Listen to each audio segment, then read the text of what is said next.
o estudo bíblico de Daniel e dar entendimento aos símbolos, o que transcorre no livro de Daniel. O livro de Daniel também é um bálsamo para aqueles que creem fielmente na palavra de Deus.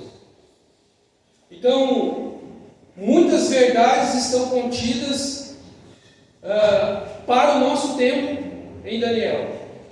Alguns capítulos da Bíblia do Antigo Testamento, eles se limitam ao tempo e à cultura daquele capítulo e daquele versículo. Mas Daniel não.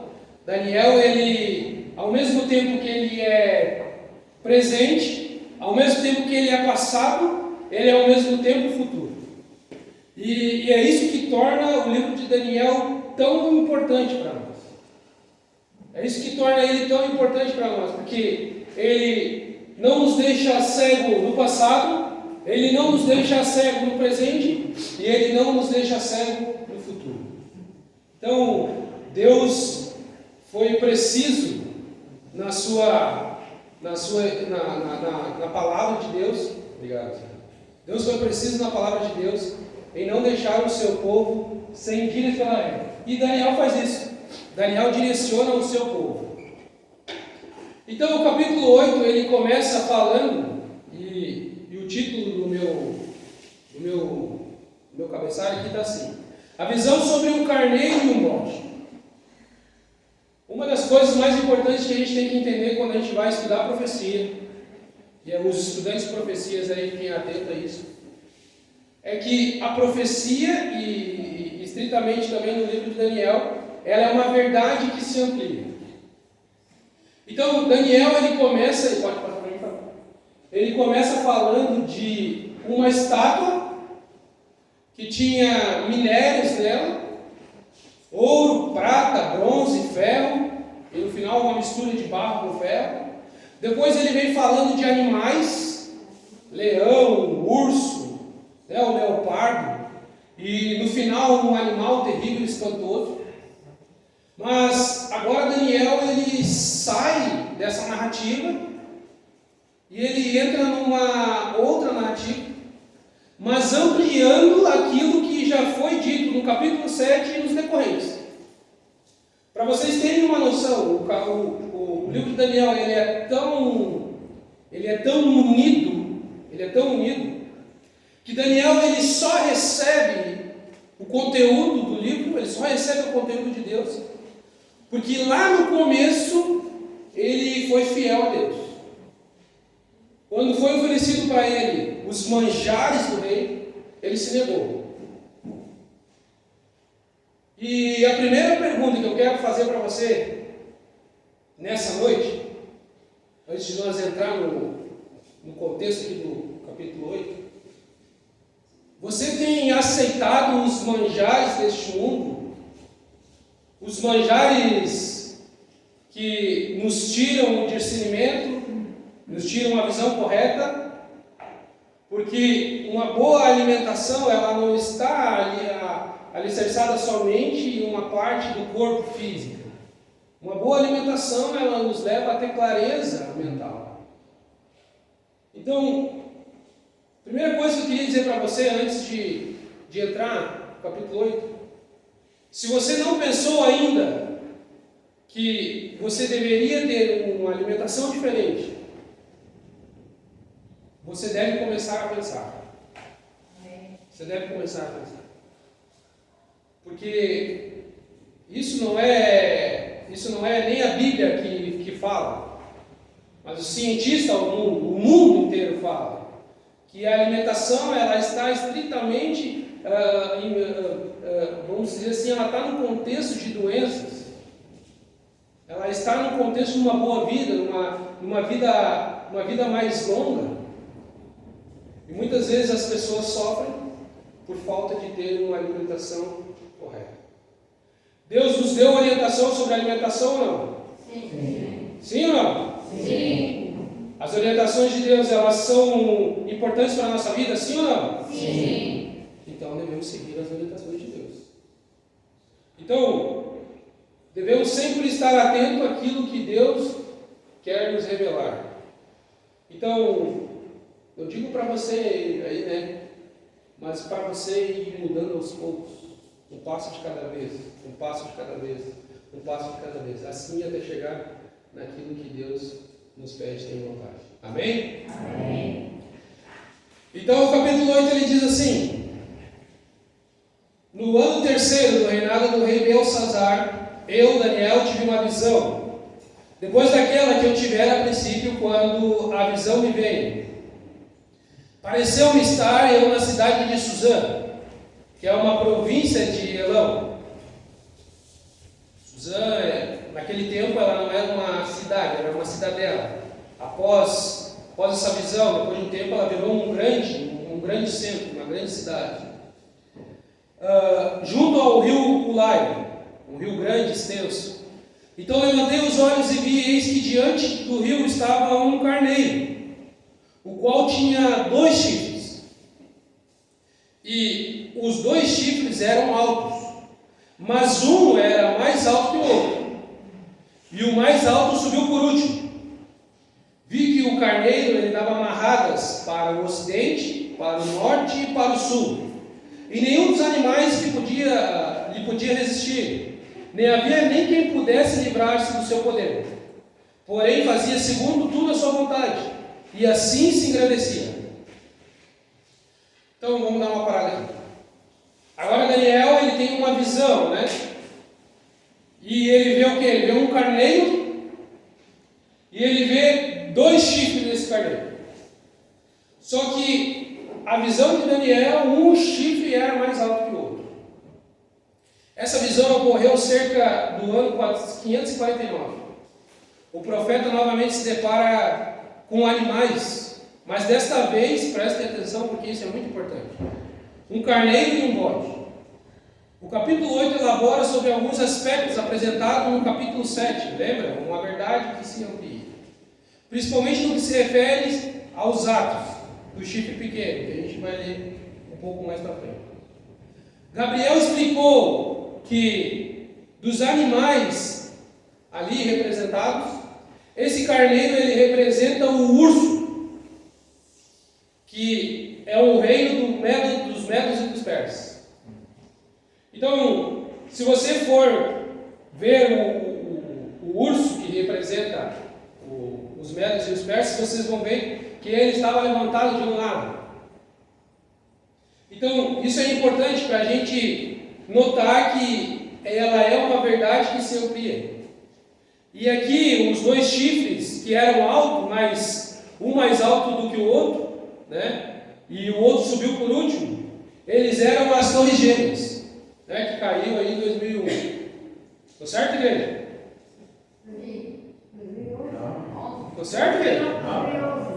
Não estou certo. Estou brincando com vocês. Não é. Não pode ser. Então a gente vai ver. Vocês viram por que é importante estudar Daniel? Porque quando a gente vê um vídeo passando de algum acontecimento, alguma coisa, as pessoas colocam, sem ter o contexto bíblico, e colocam uma passagem dizendo: isso aqui está acontecendo na Bíblia. E daí o irmãozinho, aquele que não tem o entendimento bíblico, eu digo, a leitura da Bíblia, ele vai dizer: não, realmente está acontecendo isso. E lá tem uma passagem lá. Mas será que está na Bíblia o que está sendo falado? A gente vai ver o que Daniel fala sobre isso. Então, o reino Medo-Persa, sendo que Dario, ele assume o comando dos medos e dos persas, mas quem se tem uma magnitude maior no comando deles é o que vem após, é Ciro. Ciro o Grande, né? Ciro tem também um destaque importante, porque Ciro ele leva a alusão, o simbolismo do Messias, porque Ciro ele liberta, né, o povo de Deus. Então, isso é bíblico, tá, irmãos? Então, continuando no texto, a gente já sabe que o carneiro que tinha 2 chifres, os 2 chifres representam Dario e Ciro. Agora, um mais alto do que o outro, a gente entende que esse carneiro, esse é o reino Medo-Persa. Estando eu observando, eis que um bode vinha do ocidente, sobre a terra, mas sem tocar o chão. Agora ele viu um bode, primeiro ele viu um carneiro com 2 chifres, um mais alto que o outro. E agora ele vê um bode.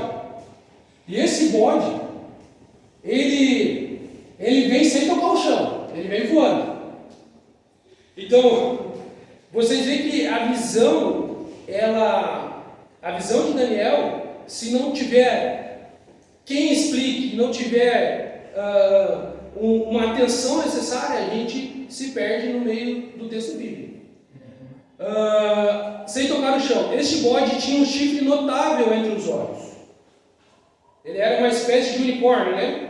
O unicórnio não existe mais, né? Para vocês entenderem. Dirigiu ao carneiro que tinha 2 chifres, o qual eu tinha visto diante do rio, e correu contra ele com todo o seu furioso poder. Viu chegar perto do carneiro, e enfurecido contra ele, feriu e lhe quebrou os 2 chifres, pois não havia força no carneiro para resistir. E o bode o lançou por terra e o pisou aos pés, e não houve quem pudesse livrar o carneiro do poder dele.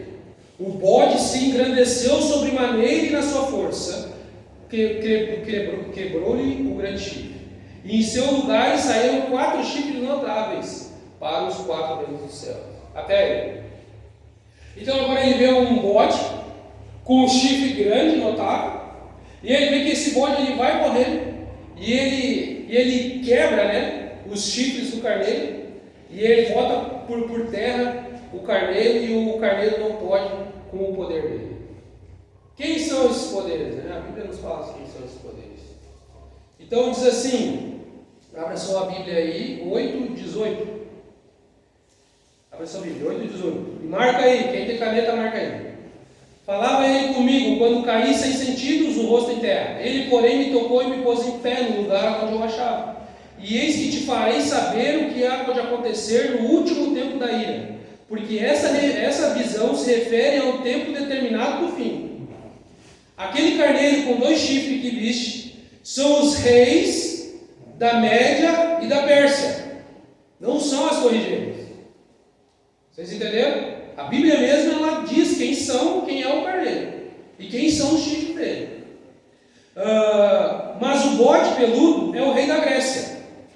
Então, uma verdade que se amplia. Nos animais a gente viu um leopardo e ele tinha quantas asas? Quantas asas o leopardo tinha? Vamos lá, isso aí, Arena. Vamos lá, isso aí. 4 asas. As asas simbolizam a rapidez. E o chifre grande, entre os seus olhos, é o primeiro rei desse reino. Quem foi o primeiro rei do Império Greco-Macedônio? Alexandre o Grande. E as asas, o bode sem tocar o chão, simboliza a rapidez com que Alexandre o Grande ele conquista o mundo. Alexandre o Grande ele foi um conquistador nato. Alexandre o Grande ele conquistou, olha, boa parte daquilo que se chamava mundo naquele tempo. Então, Alexandre o Grande com seus 33 anos, é a minha idade hoje, 33 anos. Quem não sabia a minha idade agora está sabendo. 33 anos ele já tinha tornado o Império Greco-Macedônio avassalador. Então, a rapidez com que Alexandre o Grande ele conquista o mundo. Então, esse chifre grande no meio dos olhos é o primeiro rei. Então, continuando o texto, vocês vão ver que quebrou-lhe o grande chifre e diz o seguinte: na sua força. Não diz que alguém arrancou, como diz na parte do carneiro. Não diz que alguém veio e arrancou. Ele diz, na sua força quebrou o chifre. O que quer dizer com isso? O Alexandre o Grande morre. Né? Ele morre. Ninguém vem ali e tira o poder dele. Ele morre. Então, quebrou-lhe o grande chifre no seu lugar e saíram quatro chifres notáveis. Então, o que são esses 4 chifres notáveis? Agora tem o chifre, né? Tem o bode, tem o chifre, e agora quebrou o chifre e agora aparecem 4 chifres. E diz o seguinte: o chifre grande entre os olhos é o primeiro rei desse reino. O ter sido quebrado, levantando-se 4 no lugar dele, significa que 4 reinos se levantarão deste povo, mas não com a força igual ao que ele tinha. Então, se a gente for para a história, a gente vê que os reinos que vêm após o reinado de Alexandre o Grande, eles se concentram, e depois da Batalha de Ipsos, principalmente da Batalha de Ipsos, eles se concentram em seus generais: Ptolomeu, Cassandro, Lisímaco, e o outro é qual? Seleuco. Isso mesmo, entendeu? Então, esses 4 generais, eles começam a comandar todo o território do Império Greco-Macedônio, simbolizando assim aquele quadril, né, de bronze, não, de prata. Bronze, prata? Ah, vocês estão ligados, né? Só para saber se vocês estão ligados. Depois tem prova, hein? Então, e continuando. 4 chifres notáveis para os 4 ventos do céu. De um dos chifres saiu um chifre pequeno, e se tornou muito forte para o sul, para o oriente e para a terra gloriosa. Cresceu até atingir o exército dos céus, e alguns dos exércitos e das estrelas lançou por terra e os pisou. Sim, engrandeceu até o príncipe do exército. Dele tirou o sacrifício diário, e o lugar do santuário foi deitado abaixo. O exército lhe foi entregue com o sacrifício diário, por causa das transgressões. Deitou por terra a verdade, e o que fez prosperou. Então agora, o que ele diz? Ele diz que surgem 4 chifres na história. A gente já sabe quem são esses 4 chifres. E ele diz que não de um deles, mas sim de um dos ventos. E aqui você pode ir para a Bíblia e você pode ver que diz assim: de um dos chifres saiu um chifre pequeno.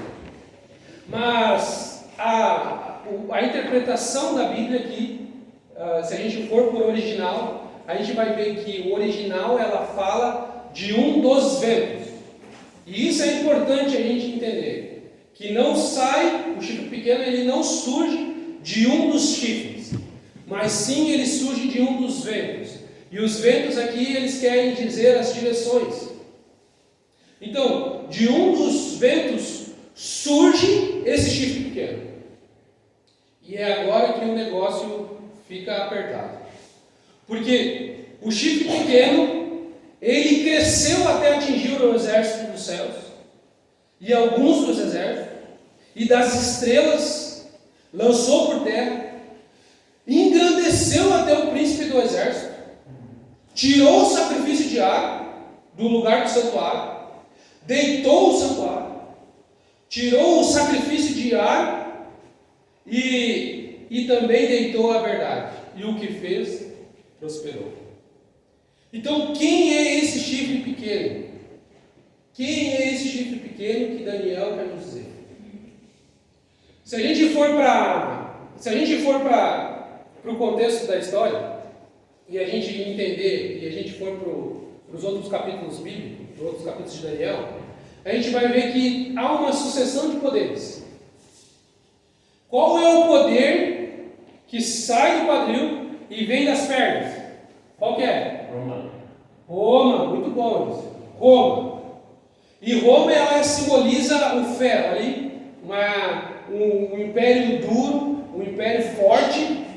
Então, na sucessão de poderes, a gente viu que o carneiro, a gente viu o bode, e agora a gente viu o chifre. Se a gente for para Daniel já responde quem é esse chifre pequeno. Você não precisa de muita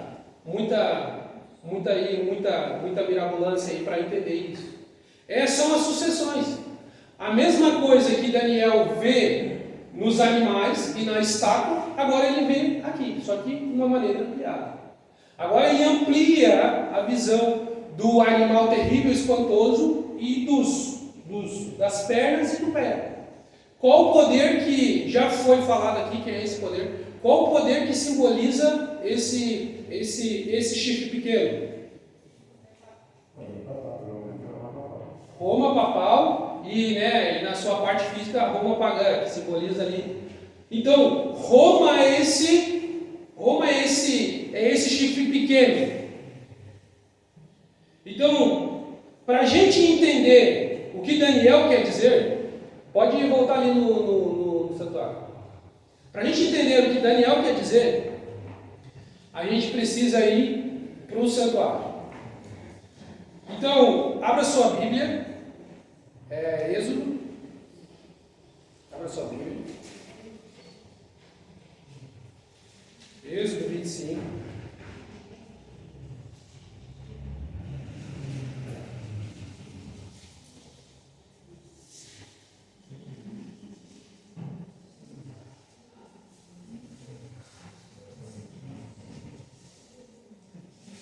Êxodo 25, diz ali o 8.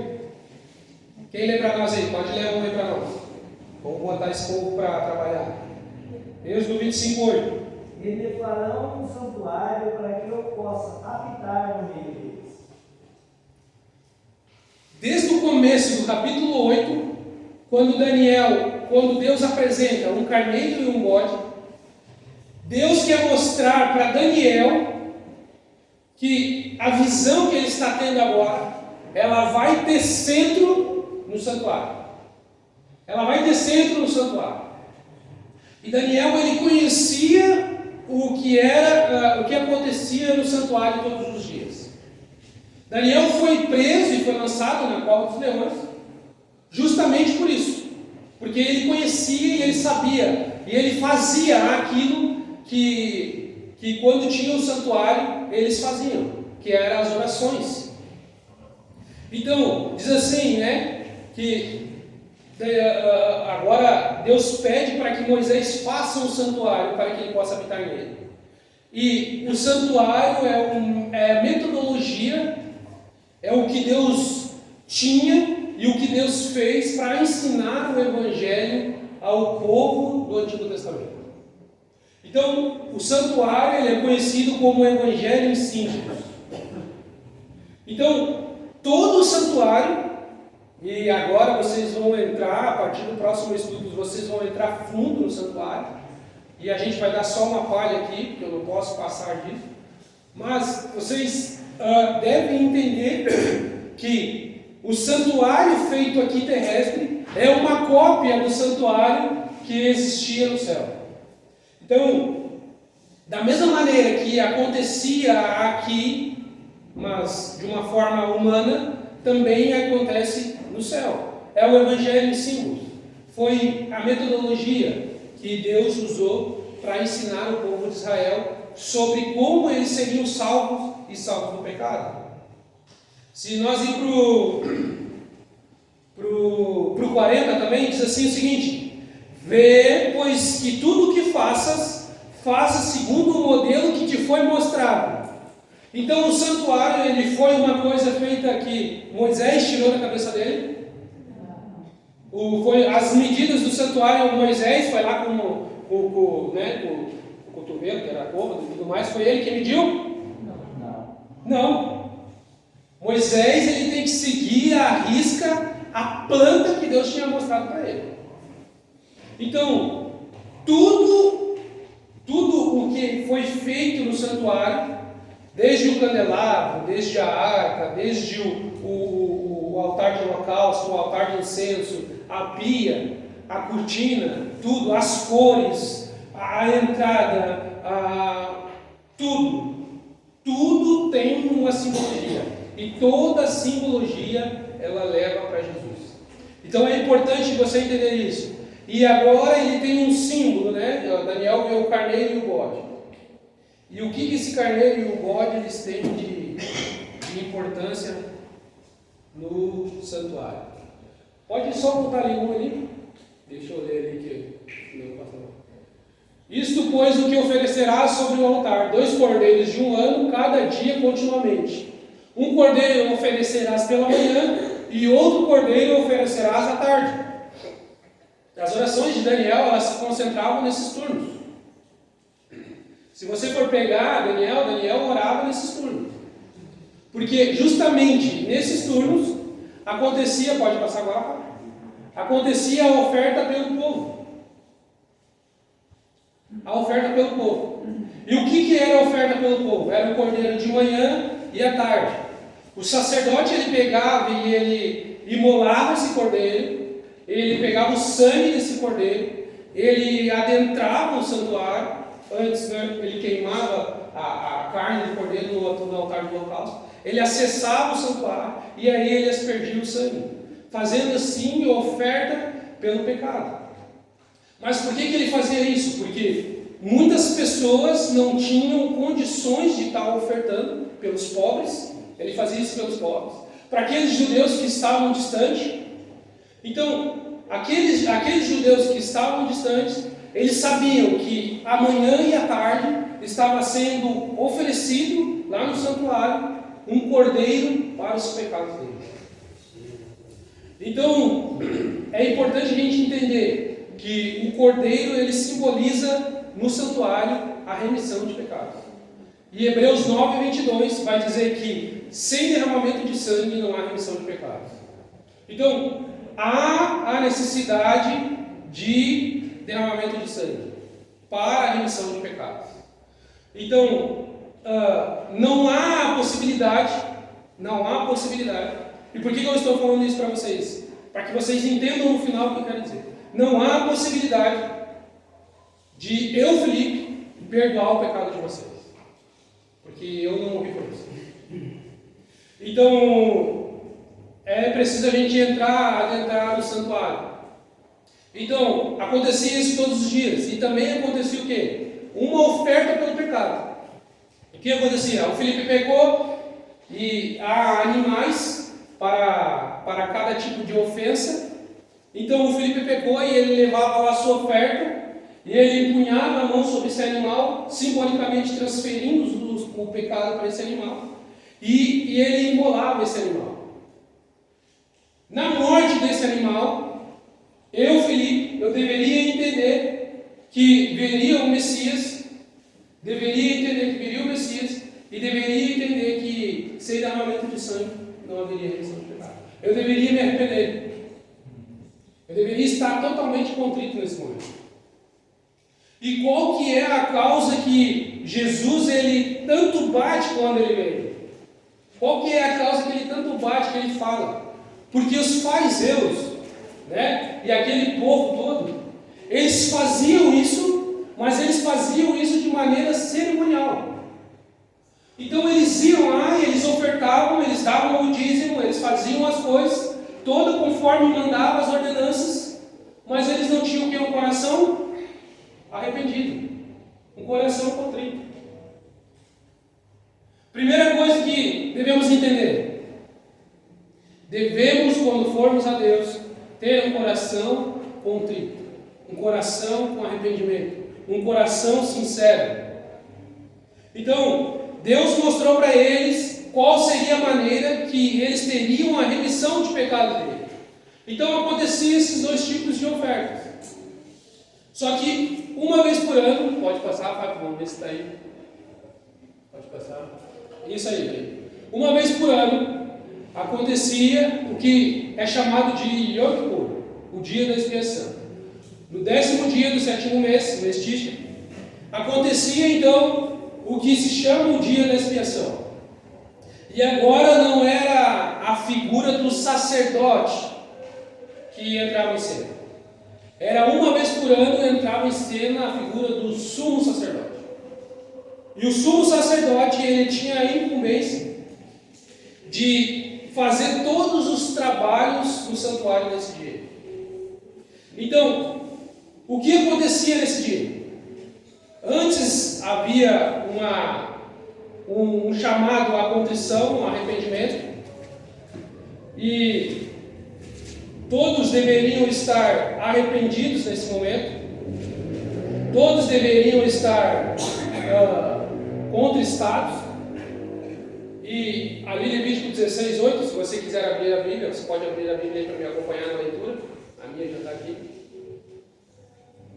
Diz o seguinte: também tomará 2 bodes, e porá perante o Senhor. Arão lançará sorte sobre os 2 bodes, um pelo Senhor e outro por Azazel. Então apresentará o bode sobre o qual cair a sorte pelo Senhor e oferecerá como oferta pelo pecado. Mas o bode sobre cair a sorte para Azazel será posto vivo perante o Senhor, e enviá-lo ao deserto para Azazel. Então, voltando só para vocês entenderem aqui, 16, vamos só ler o capítulo 16, versículo 1. Falou o Senhor a Moisés, depois que morreram os filhos de Arão, tendo chegado aqueles dias diante do Senhor. Então disse o Senhor a Moisés: dize a Arão, teu irmão, que não entre no santuário em todo o tempo, para que dentro do véu, diante do propiciatório que está sobre a arca, para que não morra, porque aparecerei na nuvem sobre o propiciatório. Entrará Arão no santuário com isso, um novilho, oferta pelo pecado, e um carneiro para o holocausto. Então, não poderia, e por que eu li aqui para você entender, não poderia ser entrado no segundo compartimento do santuário. O santuário era feito em 2 compartimentos: o santo e o santíssimo, ou o santo dos santos. Só quem entrava no santíssimo, no santo dos santos, era o sumo sacerdote. E ele entrava uma vez por ano. Então, ele adentrava a cortina. E por que Deus diz isso? Diz a Arão para que não entre, para que ele não morra. Porque lá na tampa do propiciatório, no meio das asas dos anjos, estará o quê? Estará a minha presença. Então, a presença de Deus estava no santuário. Então, o santuário ali, ele era o que todo mundo chama de Shekinah, né? A glória de Deus estava ali no santuário. A presença de Deus estava ali. Então, é de suma importância a gente entender isso, que Arão, ele só entrava uma vez por ano, no dia da expiação, que era o dia do Yom Kippur, para fazer expiação agora por quem? Por um pecador? Por todos os pecadores, isso mesmo. Então, agora ele pega os 2, pode voltar ali, Fábio, um pouquinho, os 2 bodes, e ele lança sorte, e agora esse bode ele é imolado, e agora ele entra no santuário, o sumo sacerdote, ele entra no santuário, e ele pega com os seus dedos e asperge o sangue sobre a tampa do propiciatório. Há uma tradição aí judaica que diz que um determinado tempo da história, o sumo sacerdote ele carregava sinos, né? Porque dependendo do que acontecia lá, se Deus aceitasse ou não a oferta, né, ele morria. Mas é tradição, não está na Bíblia, mas é uma tradição aí. Então, para vocês verem o quanto era solene esse momento. E enquanto isso lá, o povo estava lá fora, e o povo estava fazendo uma entrega total a Deus. Não poderia, nesse momento, haver nenhum pecado que não fosse entregue a Deus com arrependimento. O povo deveria estar totalmente contrito e entregue com arrependimento para Deus, porque senão ele era morto, né? Então, o povo lá fora esperando o sumo sacerdote chegar. Então, quando o sumo sacerdote saía, se encerrava, isso é importante a gente entender, o dia ali da expiação, se encerrava a expiação, quando ele saía. Isso é muito importante você entender.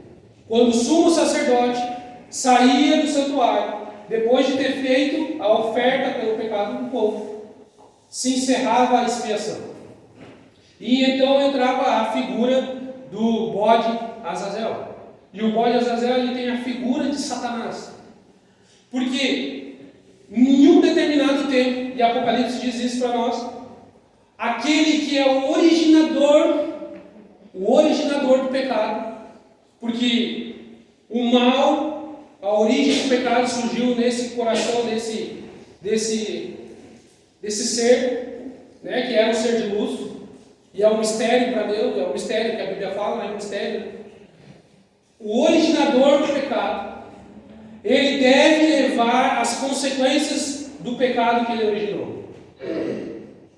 Então, um determinado tempo da história, e esse bode, ele simboliza Satanás, porque ele é levado para o deserto para morrer, e assim Satanás também, após os 1000 anos, né, ele vai ser extirpado, assim como todo aquele que não crê em Deus. Então, por isso que é importante hoje a escolha, eu escolher a Deus ou não. Não posso ficar no meio do muro. O muro representa o lado do inimigo.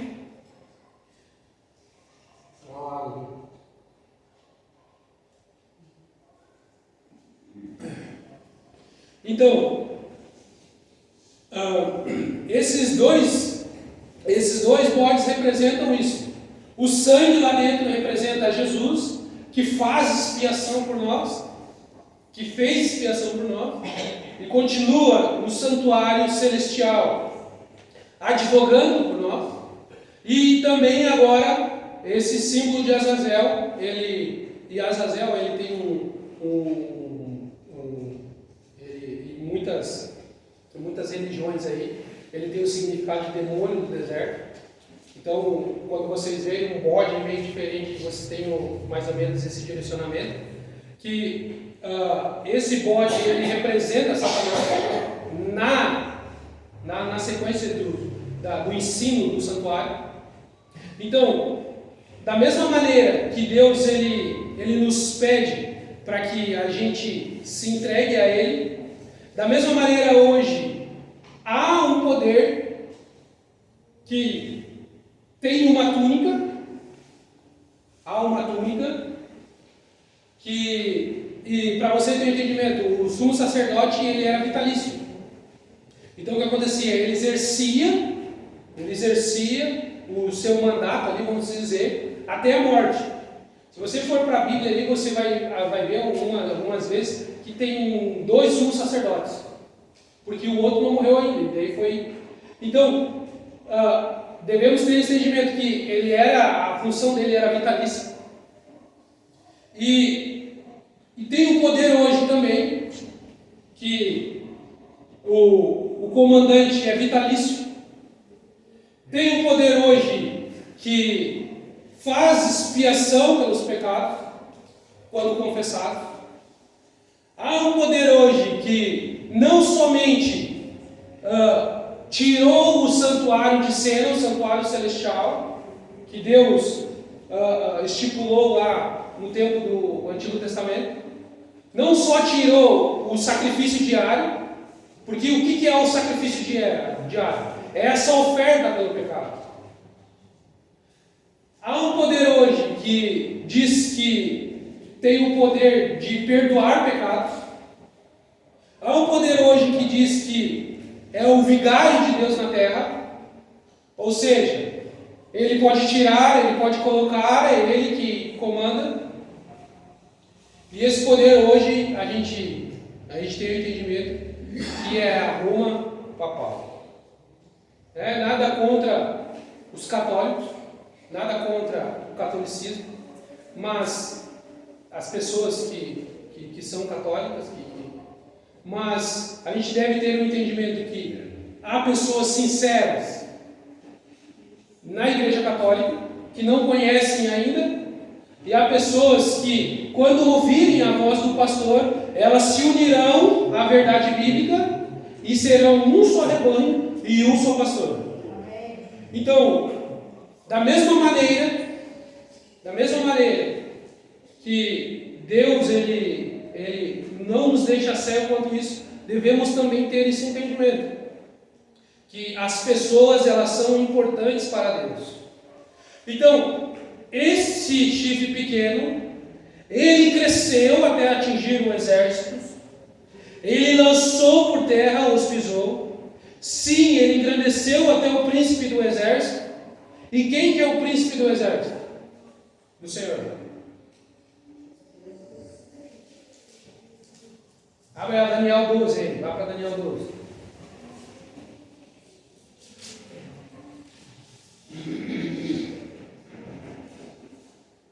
Daniel 12. que diz 12:1 aí? Lê para mim aí. Uma pessoa pode ler para mim aí. Nesse tempo se levantará Miguel, o grande príncipe, o defensor dos Naquele tempo se levantará Miguel, o grande príncipe que se levanta a favor dos filhos do teu povo. E haverá um tempo de angústia, qual nunca houve, desde que houve nação até aquele tempo. Mas naquele tempo livrar-se-á o teu povo, todo aquele que for achado escrito o seu nome no livro da vida. É o título de Jesus quando ele assume a postura de general, né?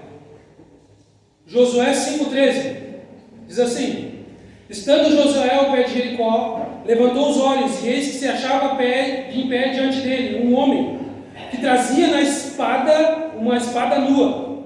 Chegou-se José a ele e disse-lhes: és tu dos nossos ou dos nossos adversários? Olha o que Daniel, olha o que Josué vê aqui. Respondeu-lhe ele: não, sou o príncipe do exército do Senhor, e acabo de chegar. Então José se prostrou com o rosto em terra, e o adorou, e lhe disse: que me diz meu senhor ao seu servo? Respondeu o príncipe do exército do Senhor a Josué: descalça as sandálias dos pés, porque o lugar que estás é santo. E Josué assim fez. Um anjo pode ser adorado? Um anjo quer adoração para si ou não? Não, o anjo, ele não pode pedir adoração para si. Se você for para os relatos bíblicos, vocês vão ver sempre quando um servo, ele se ajoelha perante um anjo, o anjo diz: não, eu sou conservo seu. Acontece isso em Apocalipse e em muitas passagens da Bíblia. Eu sou conservo seu, não se ajoelhe. Mas nesse momento aparece o príncipe, o anjo, o príncipe do exército do Senhor. E Josué, que é o comandante do povo de Israel, agora ele se ajoelha. E ele se ajoelha e não acontece isso. Ele continua a se ajoelhar, porque ali estava Jesus, com a sua espada desembainhada. Então Jesus, ele assume essa postura de capitão e de general, e é o título de Cristo no grande conflito, Miguel. Então, ele engrandeceu até para atingir o príncipe do exército. Dele tirou o sacrifício diário. E o que é o sacrifício diário? 1 João 2. Deixa eu ver se eu acho mais rápido. O meu tempo já está acabando. 1 João 2 diz o seguinte: filhinhos meus, essas coisas eu vos escrevo para que não pequeis. Se todavia alguém pecar, temos um advogado junto ao Pai, Jesus Cristo o justo. Ele é o quê? A propiciação pelos nossos pecados. E não somente pelos nossos próprios, mas ainda pelos do quê? Do mundo inteiro. Jesus, ele é o advogado nosso. É ele quem está no santuário advogando para nós. Ele é o nosso advogado. E o que acontece? Esse chifre pequeno, ele quer tirar o santuário de cena do grande conflito. Ele tem essa missão. E por causa das suas transgressões, deitou a verdade. E o que fez, prosperou. Então, deitar a verdade, se você for por original, você vai ver que a palavra verdade, ela é emet. E emet que é dizer lei. E quando a gente vai para o original, a gente vê que o chifre pequeno, esse poder, esse que quer tomar o lugar de Deus, ele quer tirar a lei de Deus, ele quer deitar por terra a lei de Deus. E agora ele institui uma falsa adoração, aonde Cristo é morto todas as missas. Por que não simboliza isso? Não simboliza isso, Eliseu? Sim. Ele morre cada vez, a cada missa ele morre novamente. Morre novamente. E se você perguntar para o Miguel, Na liturgia da missa significa isso. a liturgia da missa é isso, a morte de Jesus. Ele morre todas as vezes. Se você perguntar para o Miguel, meu filho, e você perguntar para ele se Jesus está na cruz, ele vai ser forte contigo. Ele vai dizer: Jesus não está mais na cruz, Jesus está no santuário intercedendo por nós. Jesus, ele não está mais morto. Ele morreu uma vez por todos. Ele morreu uma vez por mim e por você. Ele não precisa morrer a todo instante. Jesus não está mais na cruz. Jesus está vivo. E nós temos um Deus vivo e um Deus que reina. Amém. Nós podemos crer que Ele está vivo. E é esse mesmo Deus que está vivo, que esse sistema falso de adoração quer tirar Deus do seu trono e quer matar Deus todas as vezes. Esse mesmo Deus que está vivo, Ele nos dá a certeza de vir outra vez e nos levar junto com Ele. Amém. Devemos crer e confiar que temos um Deus vivo, Ele vive. Então, devemos entender que o santuário, ele é um bálsamo para aqueles que creem. Porque da mesma maneira que há um santuário, que houve um santuário terrestre, há um santuário celestial. E Deus está lá intercedendo por nós. Mas há um ponto que eu não posso terminar sem falar isso, senão eu viro culpado juntamente com todo aquele que não crê. Vocês vão estudar no próximo estudo. Porque há um tempo de atuação desse chifre pequeno. Há um tempo de atuação.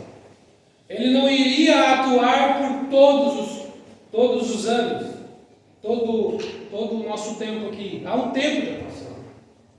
E precisamos entender que há um tempo em que Deus, Ele vai sair do santuário. E a saída de Deus do santuário significa que terminou a intercessão. Nós não sabemos quando vai acontecer isso, quando Deus irá sair do santuário. Mas esse dia está cada vez mais próximo, porque a natureza das sinais, a economia das sinais, sinais sociais, sinais em todos os parâmetros, vemos que Jesus está mais próximo. E esse sair do santuário significa que não haverá mais intercessão, porque estará tudo finalizado, terminado. Assim como no dia do Yom Kippur. O meu convite para você essa noite é que, além de você estudar Daniel, eu fico muito feliz com a presença de você aqui, porque hoje você teve um entendimento maior do que Daniel quer dizer para nós. Além de você continuar estudando Daniel, além de você se fazer presente aqui para continuar o estudo de Daniel, além de você se esforçar, porque é um esforço a gente parar para prestar atenção em símbolos e tudo mais.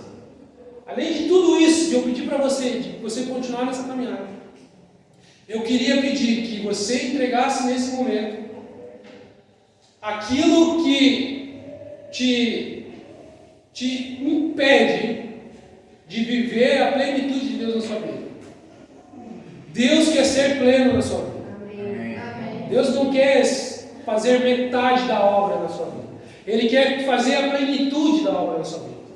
Ele quer abençoar a sua casa, Ele quer abençoar a sua família, os seus filhos, o seu esposo, a sua esposa. Ele quer fazer uma obra completa na sua vida. E essa obra que Ele quer fazer aqui, Ele vai coroar, levando você para o céu da sua família. Amém. Então é o seguinte, nós vamos levantar para cantar o louvor. E eu convido você a entregar o seu coração a Deus nesse momento, para que Deus restabeleça e restaure aquilo que precisa ser restaurado na sua vida.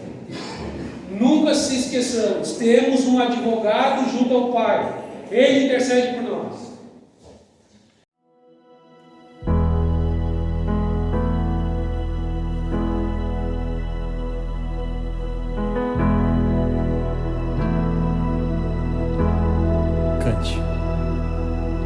Quero invocar o nome nome Cristo sobre cada mente e coração. Eu sei que existe paz em tua presença. Clamo Cristo. Teu nome é força, teu nome é cura, tu és o sol, quebra as muralhas, brilha entre as trevas, ser meu farol. Quero invocar o nome Cristo sobre a ansiedade veloz, sobre os cativos depressivos. Clamo Cristo. Teu nome é força, teu nome é cura, tu és meu sol, quebra as muralhas, brilha entre as trevas, ser meu farol. Teu nome é força, teu nome é cura, tu és meu sol, quebra as muralhas, brilha entre as trevas, ser meu farol. Para que não sejamos mais ignorantes quanto à sua vontade e à sua palavra. Peço que o Senhor continue conosco nesses estudos, ó Pai. Tem sido uma bênção.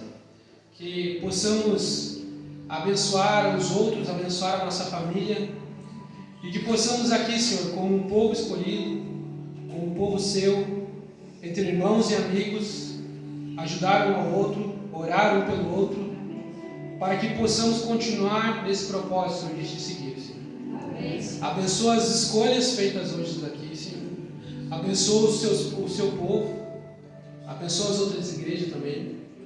E que cada um aqui, Senhor, leve uma bênção especial para o seu lar, Senhor. Por favor, Leve uma Senhor. bênção especial para a sua vida. É o que eu te peço e te agradeço. Em nome de Cristo Jesus. Amém. Amém, Senhor Jesus.